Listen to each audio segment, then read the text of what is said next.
Milka, očkovanú máme. Von z ordinácie. Máme tu kukuricu. Fuj. A prečo ste sa dali? Von, tak si nájdete inú obvoďačku. Milka, prišiel príjem, stanička. Treba resuscitovať. Neresuscituj.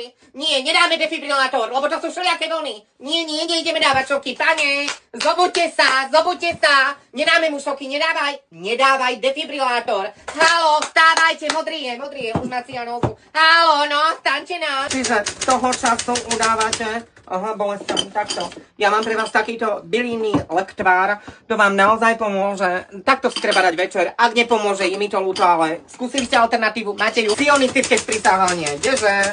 Do nemocnice nepôjdete, aj tak nie sú voľné miesta. Čo som počula, tak padli všetkým pacientom kakličky na hlavu. Nehospitalizuje sa, nie sú lekári, nie sú sestry, ale my máme svoju pravdu. Nie, nebudeme operovať. Nechajte si to tak vykrvácať trošku a ono sa vám to tak zostabilizuje. Možno. A keď nie, čestne, však sa povie. Budete piť 2x2 deci sava. Hej.